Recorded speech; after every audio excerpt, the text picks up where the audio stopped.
Fala galera, vamos acompanhar os melhores momentos aqui da manifestação do Renan Santos, que é pré-candidato a presidente da República, sobre a pesquisa do TSE que foi, de certa forma, atacada, processada pelo Flávio Bolsonaro. Vamos saber por que ele processou, o que aconteceu, essas análises em tempo real aconteceu essa semana já. E aí tu coloca nos comentários aqui qual é a tua opinião, qual é a tua aposta para essas eleições agora. Vamos acompanhar aí e qualquer coisa vamos interagir aqui nos comentários. Like na live para ajudar essa live a crescer. Compartilhe o link dessa live com seus amigos. Não é todo mundo que tem a oportunidade de fazer uma live diária com o seu pré-candidato a presidente. Pois é. Eu quero saber se os outros fazem lives, né? Imagina. Sustentam uma live. Então vamos lá. Meu querido Rafael. Ah, tem um cafezito aqui. Tá abrindo aqui. Deixa eu só abrir. Por que não tá abrindo aqui a nossa internet? Qual é a internet aqui pra usar, produção? MBL. Tá. Então, produção lá. Então vamos começar. Meu querido Rafael Almeida Riso. Começou o que já é comum na Colômbia e em alguns outros países, começou a perseguição ao Instituto Atlas, hein? Vamos lá. E não veio do PT, não. Tá? Olha, não veio do PT, não. Põe na tela. Cássio Nunes Marques, ministro nomeado pelo Bolsonaro, determina a suspensão de pesquisa que apontou queda de Flávio Bolsonaro. A divulgação do levantamento ocorreu após o vazamento de um áudio e uma conversa do senador pedindo dinheiro ao banqueiro Daniel Vorcaro. O que acontece? A pesquisa Atlas, realmente a última que tinha saído, oficialmente aquela que me deu 7%, 6,9%, praticamente 7%, ela veio com alguns detalhes, tá?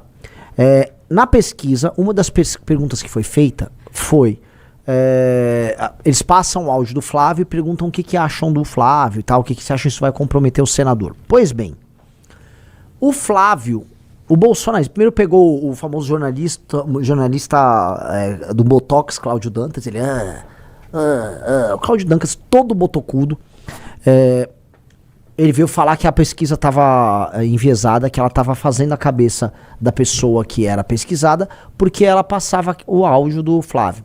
E aí os bolsonaristas compraram essa tese, porque eles sabiam que viria uma pesquisa Atlas ruim para eles. Pois bem, vamos lá, vamos começar a responder aqui a turma do bolsonarismo e até essa ação muito mal feita e essa decisão horrível do Cássio Nunes Marques, tá? Pesquisas fazem esse tipo de sondagem aos montes. Várias pesquisas fazem avaliações de governo junto com a pesquisa presidencial. Várias, isso é normal, todas fazem. Esta da Atlas, o que ela fez? Tem as perguntas, você já toma de cara as perguntas envolvendo eleição presidencial. E aí no final vem a sondagem sobre vários temas.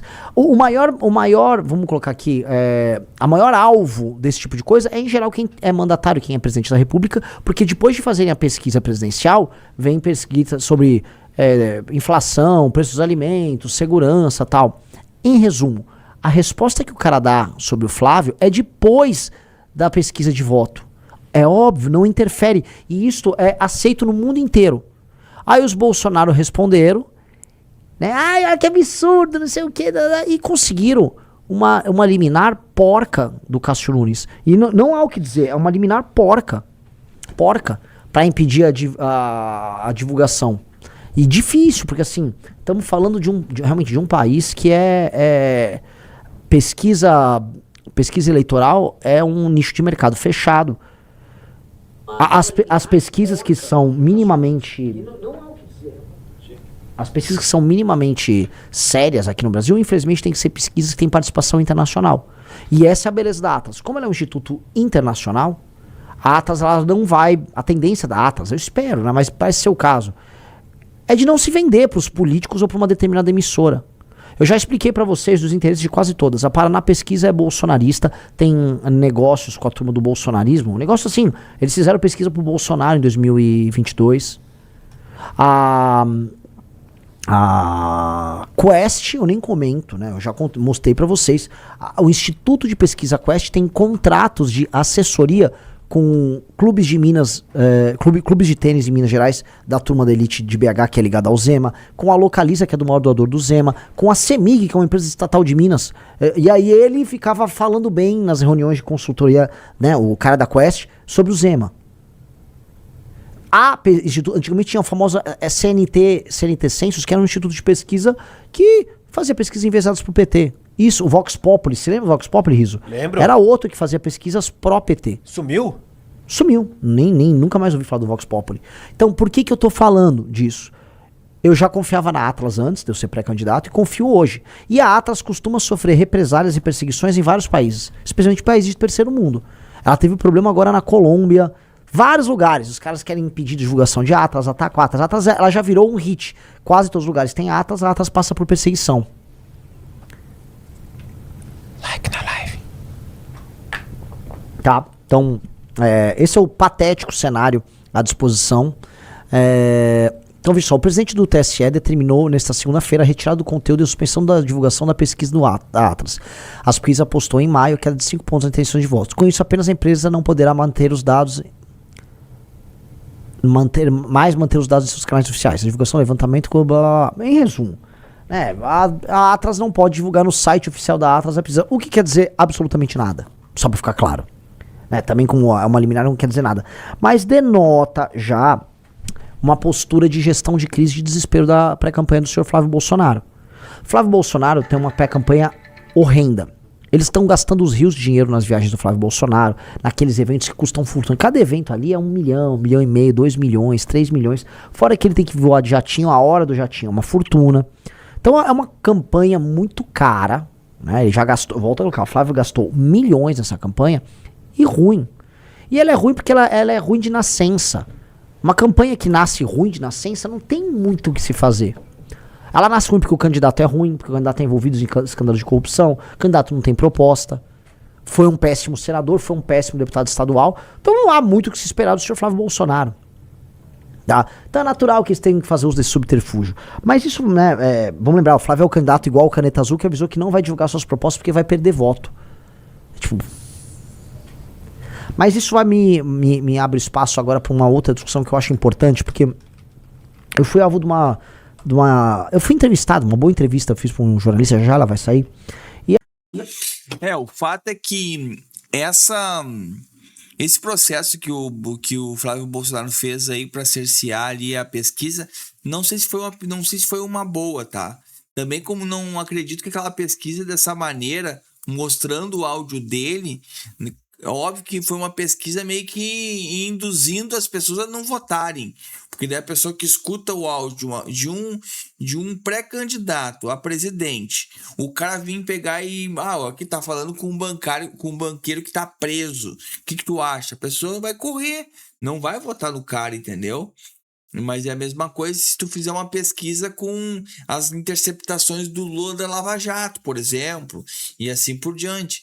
Vai haver uma rejeição muito maior. O que tu acha? Tu acha que não? Deixa eu ver aqui, ó. Deixa eu ver aqui, como é que tá a tela aqui, ó. Principal com zoom. Agora sim. Agora aumentou a tela aqui. E aí? Tu acha que não? Qualquer pesquisa onde tu mostra algo negativo sobre um determinado candidato, isso vai incorrer, claro, na opinião pública e as pessoas vão haver uma rejeição muito maior. Até quem estava predisposto a votar no candidato vai deixar de votar, vai declinar, porque, peraí, tá acontecendo isso, vou votar em qualquer um. Se não votava no Lula, votava no Flávio, viu a questão do áudio? Quero votar no terceira via, então, para não se comprometer com o que tá acontecendo, até que as coisas sejam mais claras, né? Que sejam mais explicadas. Mas enfim, coloca a tua opinião aqui agora e vamos seguir para o que mais o Renan tá falando aqui, análise. E quem é o marqueteiro? Eu falei, não existe marqueteiro no MBL. E não vejo com bom tom a ideia de algum pré-candidato nosso ter marqueteiro. E por quê? Eu acho que se você precisa de um marqueteiro para fazer a campanha, em essência, sua campanha é sobre mentira. Eu conheci marqueteiros, não é que são más pessoas, boas pessoas, pessoas lidas. Em geral, os marqueteiros têm cultura, são inteligentes. Agora, se você, como pré-candidato, você precisa de um marqueteiro para te falar o que você tem a dizer, significa que você não é um candidato a nada. Significa que você não tem um projeto para o Brasil. Veja, qual é a função da minha pré-candidatura? Em última instância, ganhar a eleição? Lógico.